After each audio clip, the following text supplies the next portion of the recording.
It's like being in the hood, bro. You got a pit bull that is ready to go at all times. If you ain't got the right dude controlling him, he's just gonna get everybody. You know what I'm saying?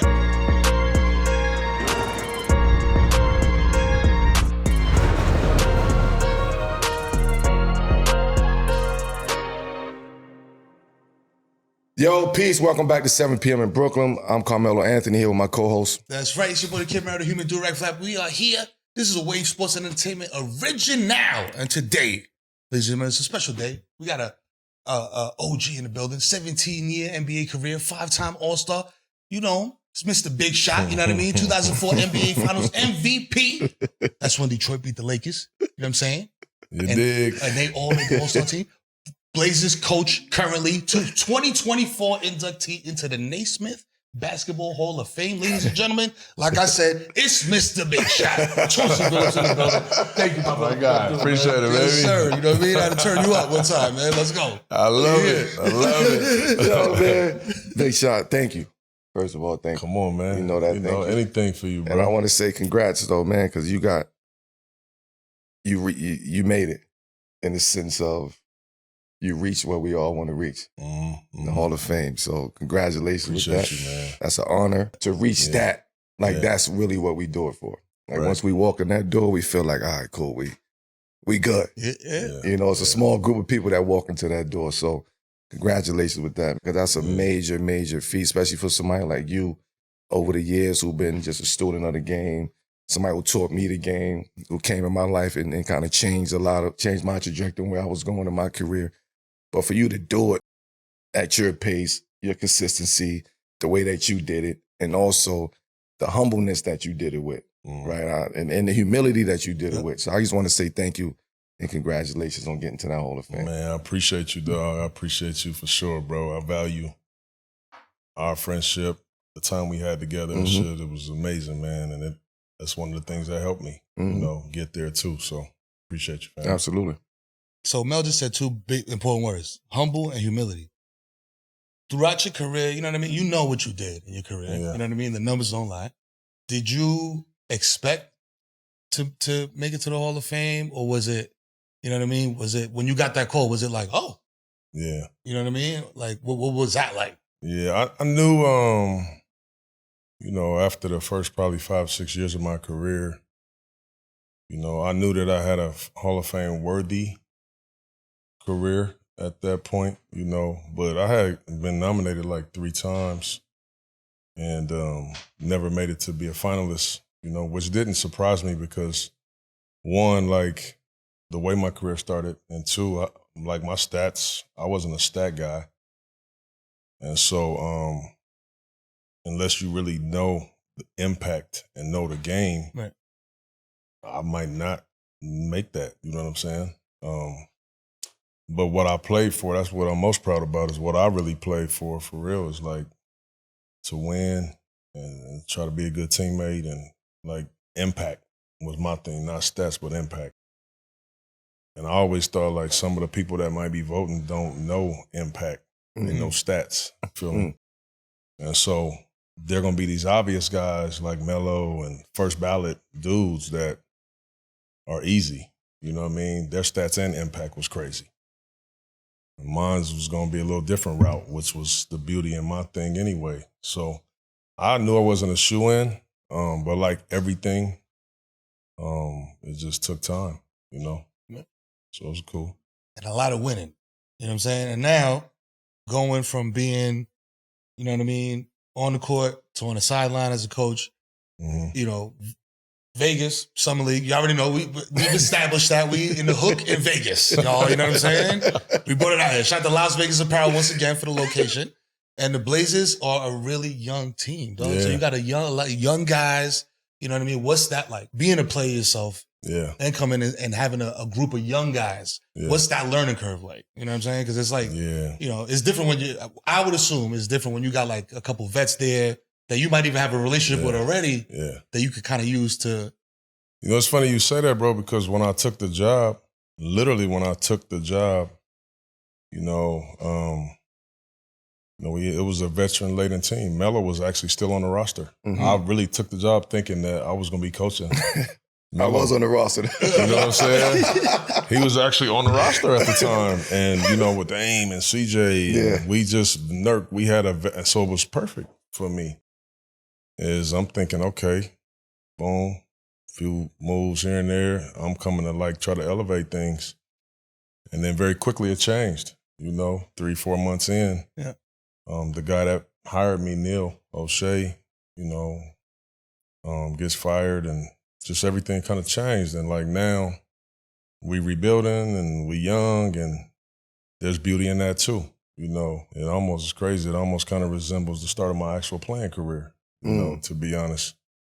And you just never know how you're going to have to get it, you know. But I signed up to coach and what I thought I was going to be coaching wasn't that, but I still signed up to coach, you know.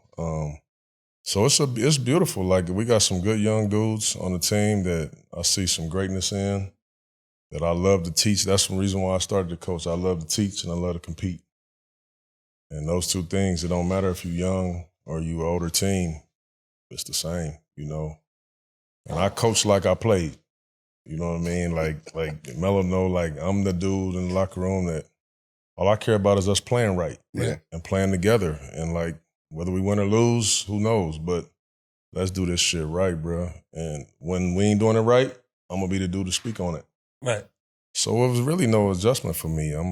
It's just kind of it's who I am anyway. When you got a young roster like that, how do you get them to there? So how you saying, like playing right, playing together, playing for each other? You know what I'm saying? And like having that competitiveness that you're talking about. You know, I think one of the things that I think helped me out is I feel like based on my career and what I went through early and late and in the middle, is I really can meet every dude where they at.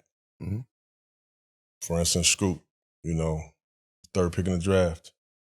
Struggled last year. You know, he was up and down, he struggled. I was the third pick in the draft. I struggled, you know. I had to get off the mat. So I know how to meet them there and help them. You know, even some of the guys in the middle of their career, you know, Jeremy Grant, who is a really damn good player playing on a team that's not going to win a lot, you know, because we rebuilding, like being able to understand that piece, you know. So I think me being able to like really connect with these dudes because I've been there and seen it. And I'm a real one, so I'm being honest with them at all times. It allows them to be like, man, I'm rocking with him, man. You know, like we rocking, you know. And it's that buy-in that all leaders need. You know, you got to have it. You know, from the very first day that I showed up in Denver, you know, and me meeting with Melo saying, bro, this your team, bro. I ain't coming for that. I'm coming to help you. I need you, you know. Like, you need me too. Let's do it together, but this is you. Like, I meant that shit, you know. I don't got no fraud in me, so my guys feel that, and we just try to get better all the time, man, and the end of the game, score don't really matter right now. Right. Let's just get better. We talk a lot about, like, the younger guys, you know, not necessarily connecting with the older guys, you know what I mean? Or like asking for advice or being hesitant to ask advice. You know what I mean? Like we had Jason Tatum on and he was like, well, listen, I wouldn't reach out because I'm thinking I'm being a bother. Then you got the other side of it where the younger guys like, man, fuck that old ass thing. For real. Nigga want to check 04, nigga. That shit was a regular definition. That shit wasn't even in HD. Nigga, fuck out of here. For real. You know what I'm saying? Like they be on that type of time. So well, you got a mix of that. You know what I mean? Like, some of them that know you and they're like, yo, that's big shot, dog. He's a floor general. Be like, pay attention. And then the other ones in the back like blowing bubbles and shit. Like, do you know the good thing that because there's a lot of dudes, just think about it, there's a lot of dudes on my team that never seen me play. That's a fact. Right. And like the good thing about this social media era and all that is these dudes will check the facts. Oh, they gonna fact check you quick. So BasketballReference.com. So when they do that, they circle back like, oh, okay, you're right. All right. You're right, because I'm not going to tell them. You know what I'm saying? But that's probably my biggest challenge in coaching is like learning how this generation moves and thinks. And like me being a father to kids in this generation has helped me be a coach. You know what I mean? Like you got to meet these people where they at. You can't just be like, we used to. Yeah. I don't never do that. Yeah. I never talk about what I did or who I play. I never. Now, if there's a situation where one of my dudes is really struggling or I can identify with what they own, then just one-on-one I can rap with them like, man, I know how you feel, bro. Yeah. Like, I've been there. And so, but you like, can't do that. You that's can't tough. do that with everybody. No. Yeah. No. So we used to doesn't really work a lot. You know what I'm saying? Like, to quote Slim Charles, you know what I'm saying? That's the thing about the old days. Slim Charles. They the old days. Yes. You know what I'm saying? Like, yes. Nah, for real. But they don't want to hear that either. They don't want to hear like what you did. They don't, bro. Nah. They don't. That's but when my you get biggest curved. thing. That's when they curve you. They do. Yeah. When you start doing all that, and they ain't rocking. You lose it. But my thing is, if you want to be great, if you want to be I know how to help you get there. Mm-hmm. Like how many people that you hang with or that you live with or that you've been what you want to be? Nobody. Mm-hmm. Right. I got you. But you got to listen though. You know what I'm saying? You ain't going to like that shit all the time. Yeah. But I got you because I've been there. So like that's my like connection with them is like what you really want to be for real. Did you find that hard when you first got the job? You know, when I first got it, Like it wasn't that bad. delivering that message to guys. It wasn't that bad because when I first got it, I had Dame in them. So you had the I had locker dudes room, that was you had on that. vets. Yeah. Now And when we shuffled the deck and That's we when it went started. all young, Yeah. oh, okay, this is a little different. I gotta be.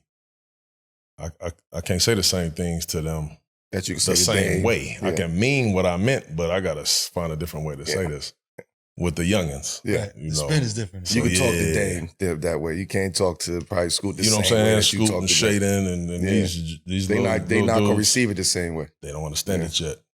So I learned about Twitch and shit. Like, yo, when you what night you streaming on, bro? I gotta listen to their music. I don't know the name of these dudes. Hold on. So I'm glad you said that.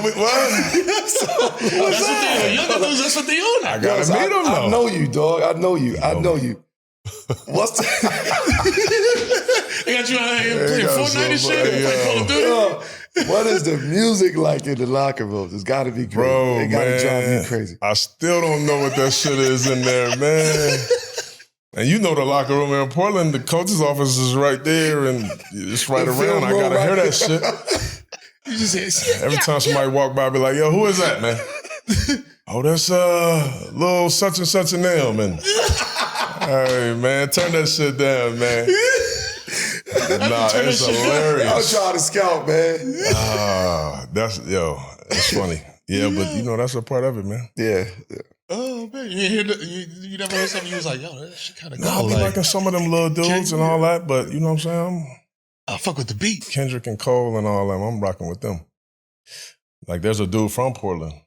Yeah. That I learned he was from Portland from Scoot.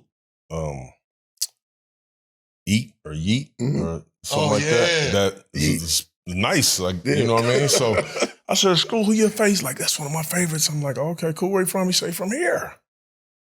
I said, okay, cool. So I get home at night. Scoot done sent me like 12 of his joints. So I listened to it. I got to listen to it. Yeah, you got to. I come to him next day, say, okay, all right. All right, he nice. You got to listen to him because that's where you're going to meet them at. Yeah. Exactly. Right? You're going to meet them there. You're going to meet them where they at through music. Yeah. You know what I mean? Right? You just come out and be like, they'll talk all day about music. yeah. You pull a bar out of some shit.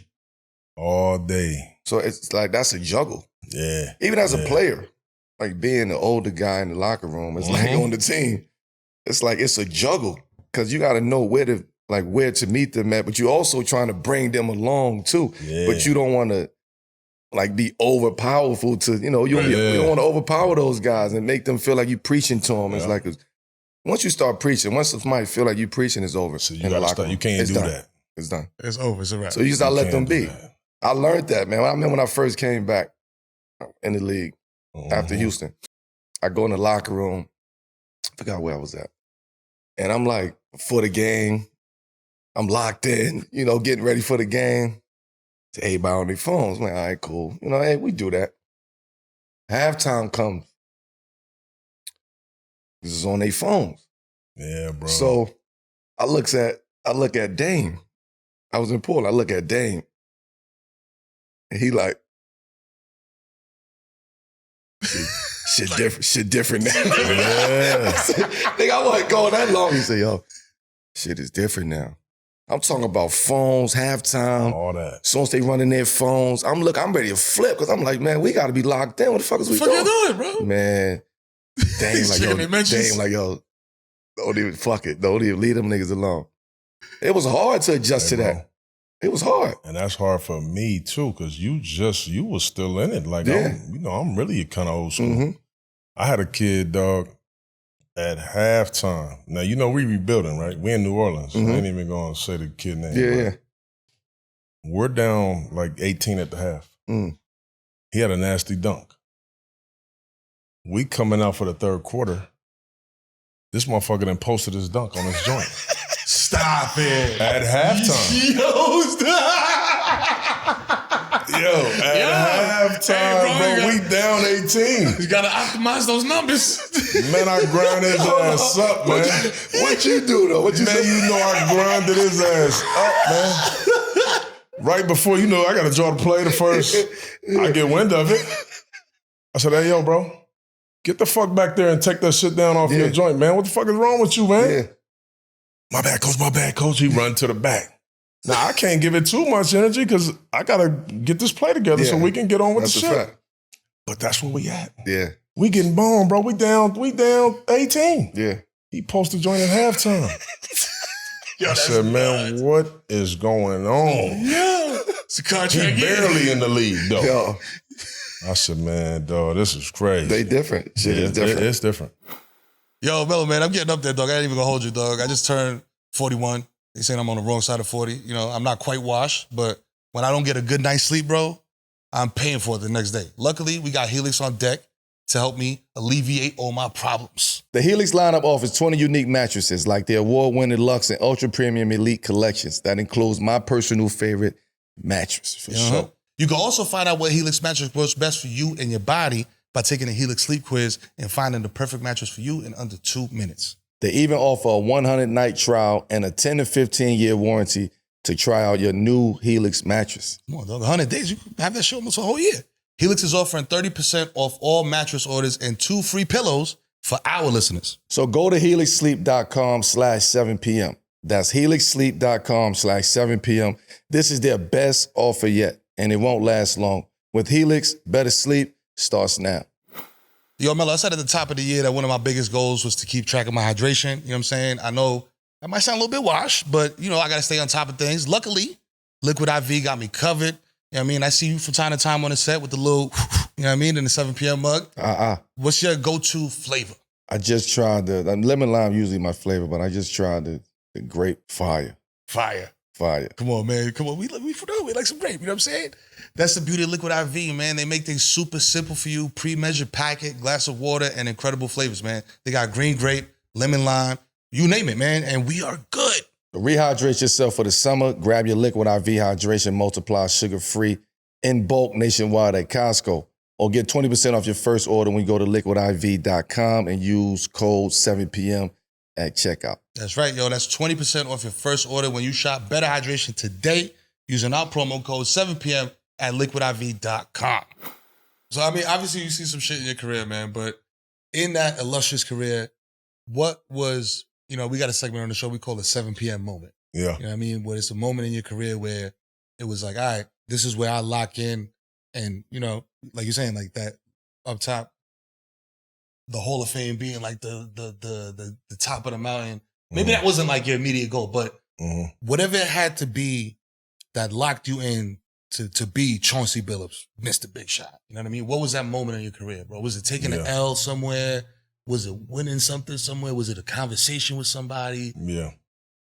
I think for me, the turning point for me in my career, bro, because I played like 5 teams my first 5 years as a third pick. So that never happened. Now say that again, like 5 teams that in the first happens. 5 years as a third pick. I'm the third pick, bro. 5 teams my first 5 years, bro. That's crazy. As a third pick. And so I came out, fell all the way off, and they talking bust and all of this. And truth of the matter is, at the time, I was a bust. I didn't exceed expectations of where I was supposed to be. It was true. So having to get off the mat You know what I'm saying? And really turn that shit around. Like, to me, it really happened mostly in Minnesota right before I went to Detroit. Because for the first time, you know, one, I was ready. Like, I knew what I needed to do now. I knew what I needed to focus on. So I was ready. And then I had a couple of vets, like, I got to learn from Terrell Brandon, who this nigga was cold, man. But, like, he poured into me, bro. Like, he taught me how to read pick and roll. He taught me how to read defenses. He taught me how to.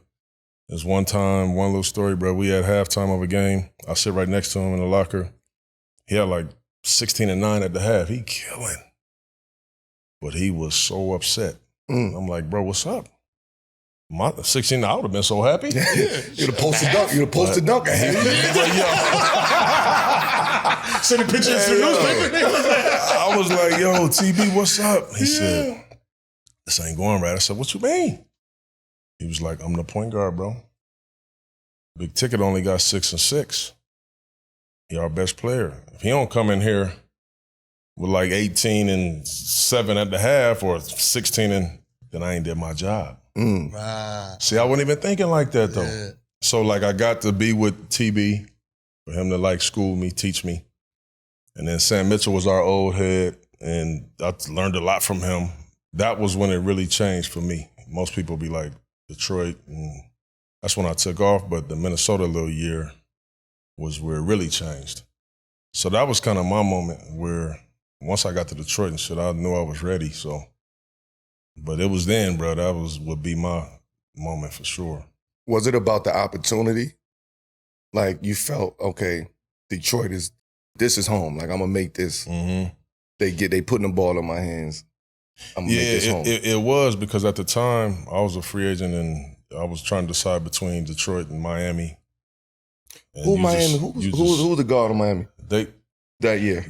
It was before y'all's year, obviously. It was like 01, 02? Yeah, I forgot who they had, bro. But he was a free agent and he was about to leave Carter too. And all that down. Well, then AC. I don't know if Ace was there. Bro. But like, it was a good opportunity either way. Yeah. And I mean, let's just face it. Like, who would pick Detroit over Miami to live? You know what I'm saying? So I was making a decision based on the team, the opportunity, and man, like I got a chance to really get cracking. You know, it's time. And so obviously, you know, I made that decision. It was the best decision of my life. But it was more the opportunity, Melo. But at the end of the day, it was more than. I could have fumbled that opportunity though if I wasn't ready. Yeah. Again. If you wasn't ready, right. You feel me? Right. Again, like that's like really the reason why I picked number 1 in Detroit. You know, like I picked number 1, bro, because every time I put that jersey on, I felt like I got one more chance to be a star in this motherfucker. You know what I'm saying? Like 5 years, like it's my last opportunity. So like that's why I picked that number, bro. You know? So it was the opportunity, bro, but I just felt like I was ready at the time, you know. And did you have like a premonition when you got there? Like, yo, this group of guys, man, we got something special here. Yeah. And they already had it going. Yeah, they was moving They already. was popping. Like they had already made it to the second round of the playoffs. And they starting point guard at the time was Chucky Atkins. Quack. Who I know, love him. Who I love, bro. So I knew, you know, there was opportunity for me. You know, I was gonna be the starter, but he's a good ass backup. So we was gonna be cool. Ben and Corley, like they had a good nucleus already. Yeah. So I felt like it's a team. I could really be a part of something special, right. You know. And it worked out that way. Speaking of special and things that could happen, you know what I'm saying? Melo has spoken about. We talk about the draft and how it was, you know, people thought it was gonna go and this that. Everybody thought you was gonna go to Detroit. Everybody, including Melo, including the Pistons, including the Pistons. We was already celebrating, right? Including the Pistons. That happens the way, like, you know, Marvel, you know, what universe, whatever. Y'all get young Carmelo Anthony on that team. How do you, as the floor general, incorporate him into the mix? You know what I mean, without disrupting what's already going on? Because you got a guy that's a walking bucket. You know what I'm saying? It's like coming off a natty. You know what I mean? Knows he's nice. Bro, it would have been the perfect, like, most people always be like, man, would he have started or would Melo have started or Tate? Well, what most people they forget is that at the time of that draft, we didn't have Sheed. Mm-hmm. We got Sheed at the trade deadline. Right. So Melo would have been starting off the top. Like, people always say, like, what do you mean? He would have been starting off the top, you know?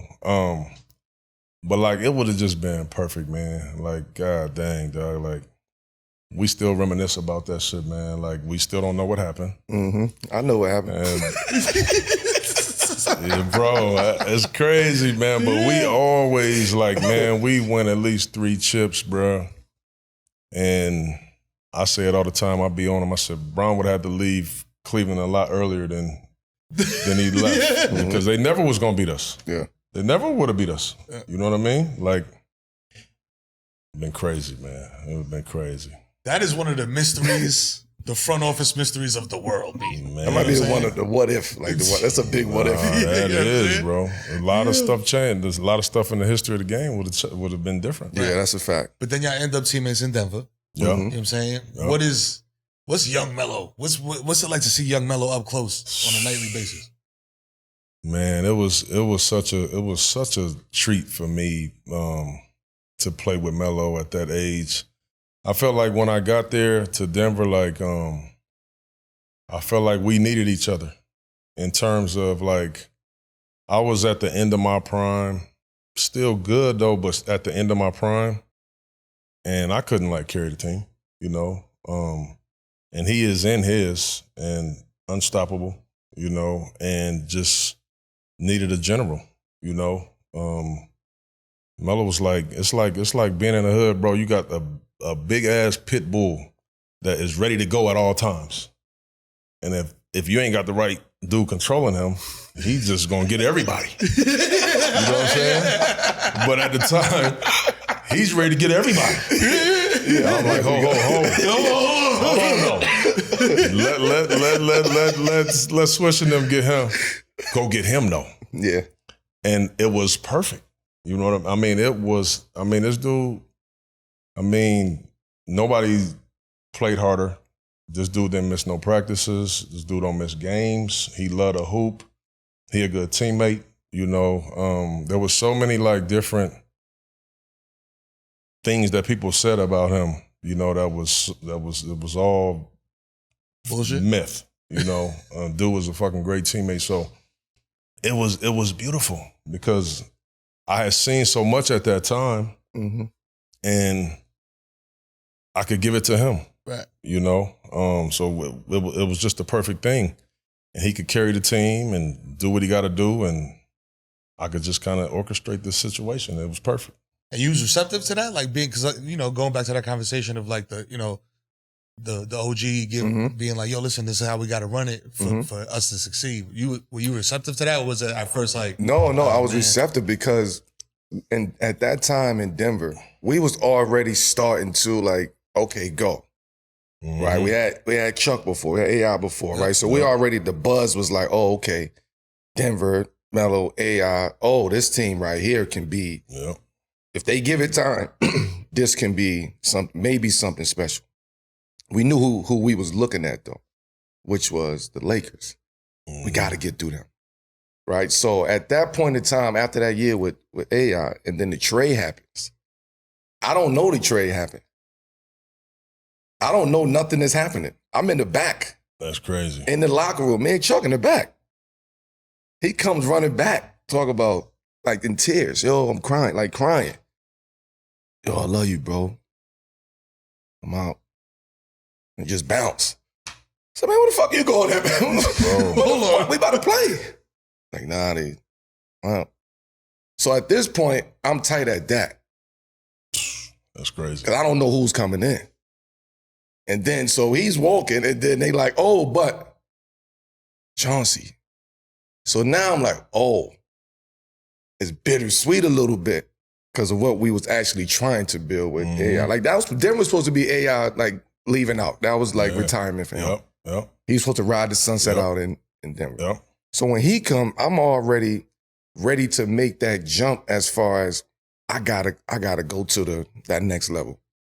And I needed him at that point in time to orchestrate that and to teach me how to win.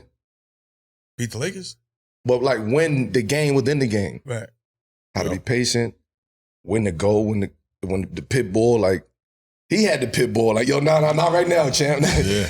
Right? So we had, and not just me, he molded everybody. Like Swish knew, JR knew what his role was, Kenya knew what, everybody knew what we had to do. So I could just be free and just play ball. And if I got too out of pocket, yo, champ, nah, come on. Now we gonna wait. Let these 2 games, let these 3 games, let this little week get by, go through it. But when we come out, we gonna still practice the same, we gonna still go through the same process. Don't cheat the game. So he taught me how to lose too. Because again, that pit bull, when you lose, it's like, you know what I mean? So he taught me how to see the game of like, yo, really stay mellow. Like, nigga, chill out. For real. Stall him out. Like, you ain't leave George alone. Boy, that was my biggest job. Keeping y'all off him. But that was the, he like he said, at that point in time in my career, that was probably 6 years into the league at that point in time. Yeah. Like, it was like ready for me to take that next step. But I needed somebody in that position. Yeah. Because I always relied on that position. Somebody like me need that position. Right? I needed Andre Miller. Like, I needed Chauncey. I needed Ray Felton. I needed J. Kidd. I needed all the guards. Guards that knew how to, tell me, I ain't coming to you right now, Jay. Like, I'm going to him. Like, sit your ass over there. Go be a decoy. He the first person told me that. We ain't going to you right now. What? I remember telling him, I said, bro, you averaging 28, 20, I'm going to get you that same 28. It just ain't going to look the same, bro. And then the last 8 minutes, it's just me and you. Put everybody on the other side, it's me and you. They going to pick their poison. We're going to go pick and roll. They double me, it's you. They double you, it's me. We good. But it ain't going to look the same. I can't come to you 6, 7, 8 possessions every time down, bro. And then to be expecting these motherfuckers to play all the hard defense. Right. Nah. Right. Nah, it's gonna look different, but I got you. Yeah. Right. So and he trusted me, bro. I did. That was the biggest thing. I had to trust him. Yeah. I knew he was a winner. I knew he won. I knew his journey getting to that point. Right. So I knew he understood what was going on. He was home, came back to Denver. So I felt honored, like, oh shit, he coming back home. Like, damn, I gotta do this for him. Like, I'm in his city hooping. Like, I got to do this we gonna rock. Yeah. So he taught me little games within the game. How to see plays ahead of time. How teams set their plays up. Yo, they gonna run this first 2 plays of the game. They ain't gonna come back to it until 3rd, 4th quarter. So it's like just those little tricks of the trade that a lot of people don't really understand. Like, you need that. If you got a real floor general guard, they know how to do. They know how to keep a person that's supposed to be happy, and everybody else at the same time. Right. So if I'm happy, if I'm good, then JR is good. Then Kenyon is good. Everybody's good. Now we hooping, we laughing, we smiling, we winning, we feel good, we confident. But if we ain't happy, it's all bad. He gonna feel away. Because he gonna take that responsibility. It's my job. As the vocal team leader. So from that run with the Nuggets, like, what is like the biggest, like, I'm not necessarily regret, but like, something along those lines? Because Swish and Kmart was both like, yo, we had too many guys. There was too many guys on that team. You know what I'm saying? We did prior to him getting here. We all was the guy. J.R. Smith was the guy. Kmart was the guy in what he did, right? We had Nene, we had Marcus Camby before he got there. Like, we had guys who were the guys in those positions. So we didn't have no leader. I wasn't a leader. I was a leader. I led differently, but I wasn't a leader enough to, like, Yo. No, you wasn't the vocal. Nah. You was a leader though, but you wasn't the like put everybody in their role. Nah, type, that wasn't watch me. out. That wasn't me. So yeah. in order to make this work, I need somebody who understands me, but also understand this. Mm-hmm. Like I can't be me and understand this at 24, 25 years old. Right. Right? And you got to run the organization, and you got to, at 24, 25 years old, is very difficult. So if anybody tell you that it's easy, they lying to you. I would say this to like, man, we that year, so we go to the West Finals, and I really felt we was a better team than the Lakers. They beat us, but it came down to like, really, and when you get that far in the playoffs, there are possessions that beat you. You know what I mean? And 2 different games, out of bounds plays hurt us. You know, we failed to get the ball in bounds, whatever. So it was splitting hairs. It was really that close. But okay, boom, they get us. We come back the next year, and literally we rocking. We ready, and we got the best record in the West going into the All-Star. Mm-hmm. And then George Karl gets diagnosed with cancer, and it kind of came unraveled. You know, when he had to go away, and so I just felt like we were so close, man. We were so damn close to getting over that hump, you know. So there's certain things like that you can't control, right, you know. Yeah. But damn, we was close, man. You know, and then, you know, everything changed after that, you know. It felt like we was fine. Like I was finally Absolutely. from AI. Okay, we go play San Antonio that year. Mm-hmm. We go in San Antonio, get game 1. Yep. So it's like, oh, this what this could be. Yeah. Right? So it's like, all right, cool. Whatever happens after this happens. Now we're going to build on that. Boom, cut that, bring him in. Now we got to step back a little bit, change our whole dynamics and aura of a team and the organization. Because now we're going in a whole nother direction now. So we start bringing in the little pieces that we needed. Dante Jones, it was major for us in that Western Conference Finals run. Coming back the next year, they don't bring him back. That right there hurt us. That hurt, boy. That hurt. Because now we asking it was big for us, man. JR to try to do what Dante Jones or does. Yeah. And that's not his role on the team. Right. So it's different. That was a big void that we had to fill, losing Dante Jones. So with that comes, we lost Dante Jones. George Karl gets cancer. Now the lid is off. Yeah. We don't know who gonna coach.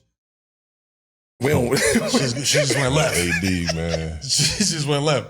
But then after that run, y'all Oh my both God, go. AD, man. Come on, man. I'm done. I ain't doing that. Hey, man. We ain't going there today, man. We need more time for that. We need more time for those stories, We need man. 2 other episodes. All right, man. let's do the next one. Let's get straight into it.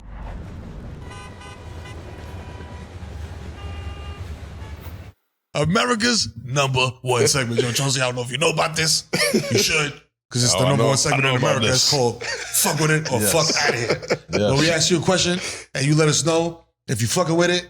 Yes, Mr. Big Shot enjoys this thing, topic, whatever, or nah, get this shit as far away from me as possible. Don't ever bring this shit up again. First one we got on deck is WNBA rookie, Angel Reese.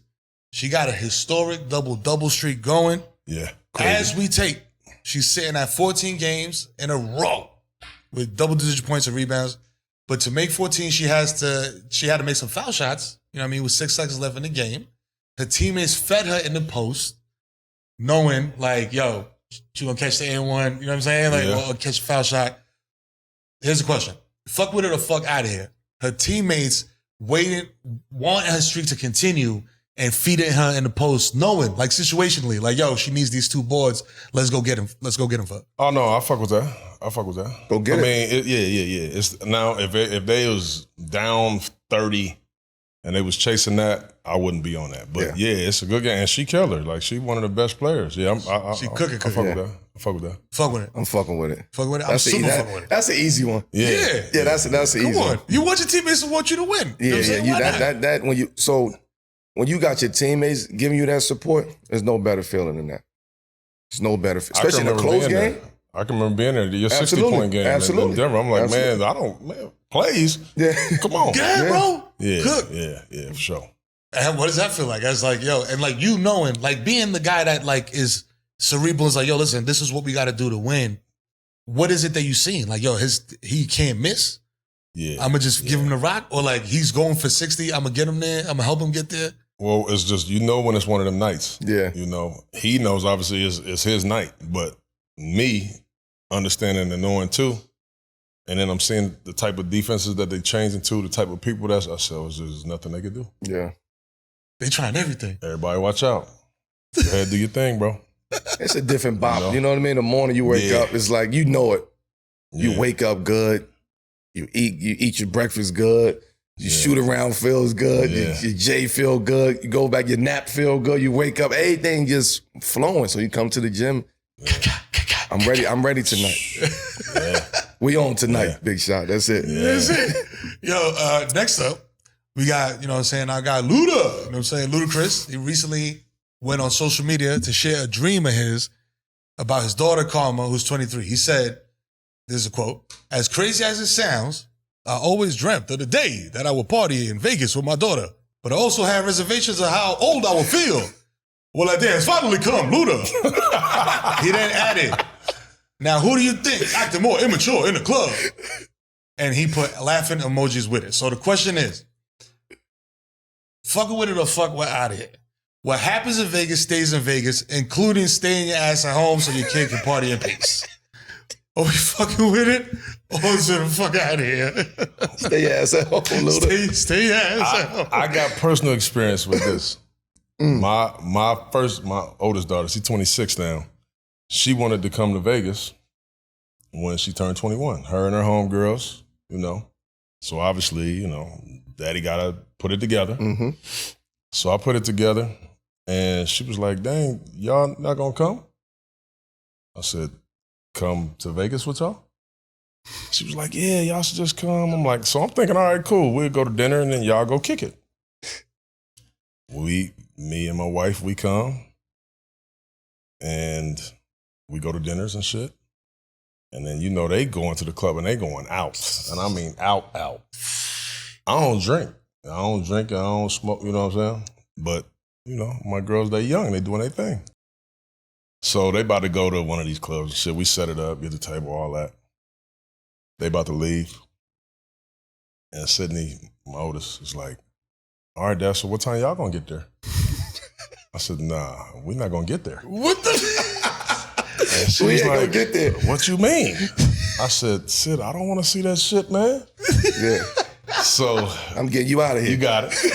I set it up. Y'all do y'all's thing. Y'all have a good time, man. I'm cool. I'm good. I ain't going nowhere. Cool. I'm staying in the house. Y'all go turn up, not without me. You gotta do it without me. Yeah, that's a tough one. Nah, it's a tough one. Nah. Yo, so he's fucking, you know what I'm saying? He's fuck with it. Next one up. She recently said that your 2004 Pistons team could beat the 2017 Warriors that included, KD, Steph, Dre, Clay. She's quote was, "We would have beat the shit out of the 2017 Warriors. It's for the simple fact that they couldn't match up with us at any position.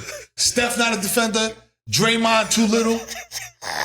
Draymond ain't gonna stay shut. He responded, "We would have smacked y'all. Y'all was scoring 72 points per game. That's not winning a half. And we putting you in them big ass forces in every pick and roll. Let's see you move them feet.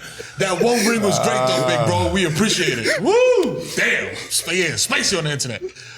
Fucking with it the fuck out of here. The 04 Pistons would reign supreme over the Dynasty Warriors. I love She, bro. I love Day too. We raised them, by the way. But I think that team with KD, it would have been tough for us with KD. With KD, it would have been tough. Them other team that they won with would have rocked them.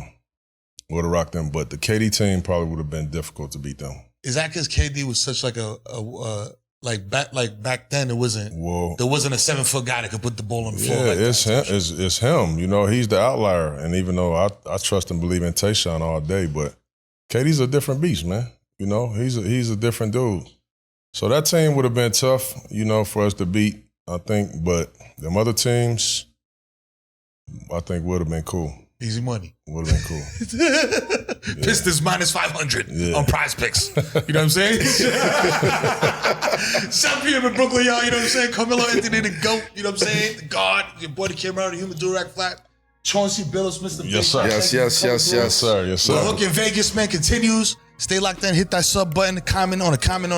You know what I'm saying? Stay active. Let's get it.